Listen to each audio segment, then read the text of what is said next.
इस वीडियो में हम स्टार्ट करते हैं common tangent to the circles. यहाँ पे हम कॉमन टेंजेंट जब भी बात करेंगे, मतलब जो पेपर में क्वेश्चंस आते हैं वो हमेशा टू सर्कल के अकॉर्डिंग आते हैं। आपको दो सर्कल दिए गए हैं तो उसमें आप दोनों, ऐसे तो एक सर्कल के रेस्पेक्ट में बहुत सारे इनफाइनाइट टेंजेंट्स बनते हैं, लेकिन यदि दो सर्कल आपने बनाए हुए हैं तो इसके भी बहुत सारे आपको टेंजेंट्स बनेंगे, इसके भी बहुत सारे टेंजेंट्स मिलेंगे। लेकिन इसमें से कुछ टेंजेंट ऐसे होंगे जो कि कॉमन हो सकते हैं आपके, तो वो आपको फाइंड आउट करके बताना है कि टोटल कितने कॉमन टेंजेंट्स पॉसिबल हैं। तो वो डिपेंड करता है कि सर्किल की सिचुएशंस कैसी है, कि वो एक दूसरे के इंटरसेक्ट कर रहे हैं या नहीं कर रहे हैं। यदि कर रहे हैं तो ऐसा तो नहीं वो एक दूसरे से केवल टच कर रहे हैं। इस केस में इंटरसेक्ट प्रॉपर्ली कर रहे हैं। इसके जो पहला केस था इसमें बिल्कुल भी इंटरसेक्ट नहीं कर रहे थे, इसमें भी इंटरसेक्ट कर रहे हैं लेकिन बाहर सिंगल एक पॉइंट पर टच कर रहे हैं। और जो केस 2 है हमारा, इसमें क्या हो रहा है कि इसमें बाहर टच कर रहे हैं और यहाँ पे क्या हो रहा है, एक सर्किल इसका पूरे अंदर है और यहाँ पे सिंगल पॉइंट पे टच कर रहे हैं। और एक ये वाला है जो इसमें एक दूसरे को इंटरसेक्ट नहीं कर रहा है। इसमें क्या है कि जो छोटा वाला सर्किल है उसके अंदर कम्प्लीटली फिट है। अब इसका कंपेयर हम कर सकते हैं केस नंबर 1 से।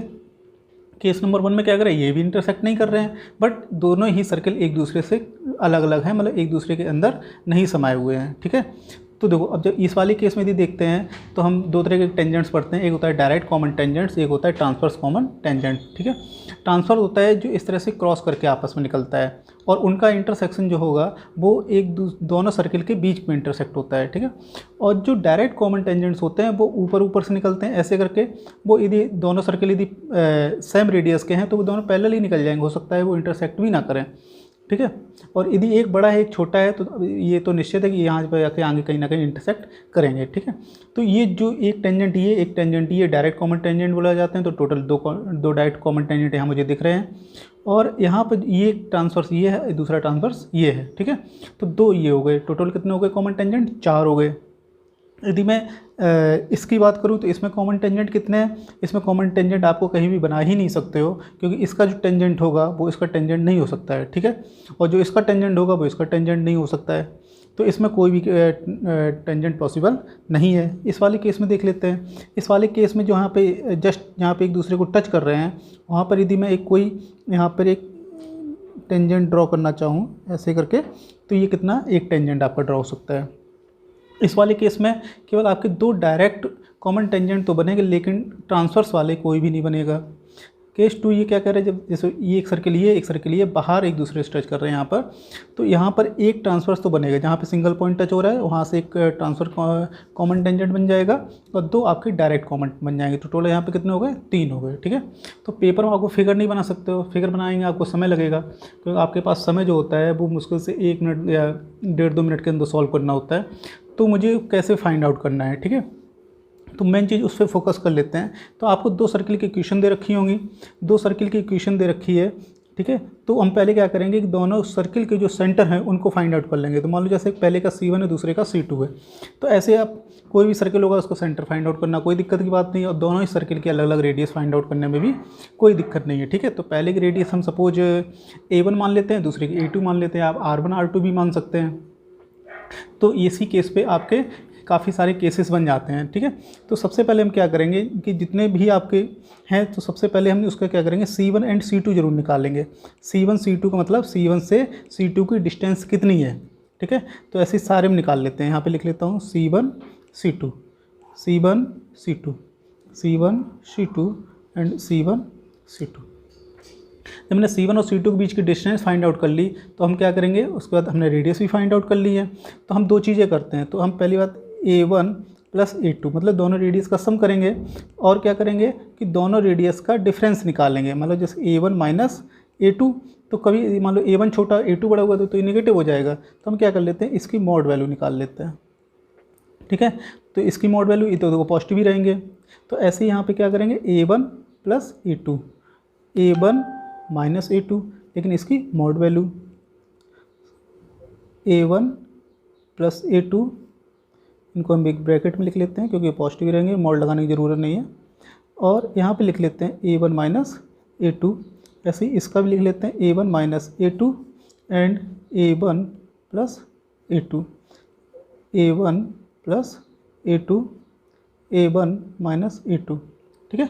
तो अब जो C1 C2 है ये किससे बड़े हैं किससे छोटे हैं ये चीज़ें देखनी पड़ेंगी, ठीक है।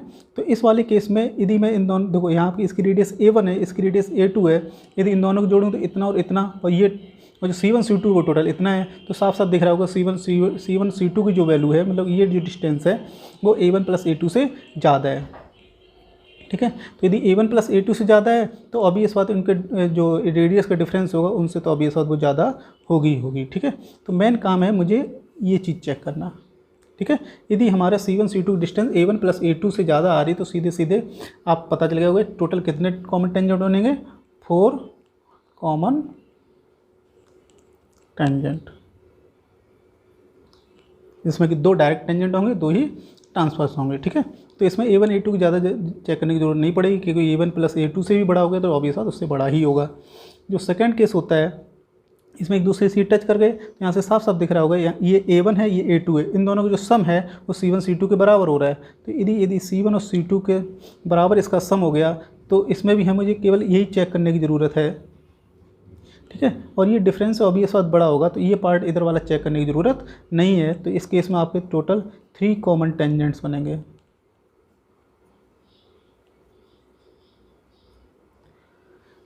ये हो गया। अब नेक्स्ट पॉइंट देख लेते हैं कि इस वाले केस में जो C1 C2 की जो डिस्टेंस है वो यदि देखो A1 यहाँ तक आएगा, A2 यहाँ तक आएगा, मतलब इतनी जो है वो एक्स्ट्रा उसके पास जुड़ जाएगा। तो A1 प्लस A2 की जो वैल्यू होगी वो ज़्यादा होगी, ठीक है। तो A1 प्लस A2 ज़्यादा हो गया तो मुझे अब पीछे वाला पार्ट भी देखना पड़ेगा, क्या कि जो मॉड वैल्यू है क्या ये इससे ज़्यादा है, ठीक है। यदि ऐसा केस बन जाता है तो इस केस में टोटल आपको 2 टेंजेंट साफ साफ दिख रहे होंगे, तो इस केस में 2 कॉमन टेंजेंट बनेंगे,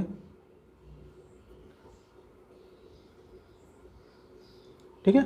और कौन से होंगे, डायरेक्ट कॉमन टेंजेंट होंगे। अब ये वाला केस देख लेते हैं। इस वाले केस में क्या हो रहा है कि A1 प्लस A2 से छोटा होगा, ठीक है। तो और यहाँ पे क्या है कि यहाँ पर देखो ये रेडियस A1 हो गई और उसमें से यदि A2 हटा लो C1 प्लस C2 के बराबर मिल जाएगा, ठीक है। तो दिस इज ये वाला केस हो गया, ठीक है। तो देखो जब हमारा A1 प्लस A2 से ये वैल्यू ज़्यादा आ रही तो ये केस हो गया हमारा। A1 प्लस A2 के बराबर आ गया तो ये वाला केस हो गया। और A1 प्लस A2 से छोटा आ गया तब मुझे पीछे से ये चेक करना स्टार्ट हो जाता है, ये चेक करना होगा, ये इससे छोटा है तो मुझे ये भी चेक करना होगा। ऐसे तीसरा केस भी बन जाएगा। तो पहले हम लिख लेते हैं। तो यहाँ पे कितना बन रहा है, 1 कॉमन टेंजेंट, ठीक। थर्ड वाला क्या कह रहा है कि थर्ड वाले में जैसे ही मैंने चेक किया कि C1 C2 की वैल्यू जो है वो A1 प्लस A2 से छोटी है, तो अब ये लास्ट वाला पार्ट बचा और ये वैल्यू जो है A1 माइनस A2 से भी छोटी है, ठीक है। तो मतलब C1 और C2 की जो डिस्टेंस आ रही है वो A1 माइनस A2 उससे भी यदि छोटी हो गई तो उस केस में क्या हो जाता है, मतलब फाइनली इस वाले केस में केवल इतना ही चेक कर लो, उतना सफिशिएंट होता है। क्योंकि आप A1 माइनस A2 से भी यदि छोटा है तो अभी इस बात A1 प्लस A2 से छोटा हो गई होगा। तो इस केस में क्या हो जाएगा, नो कॉमन टेंजेंट,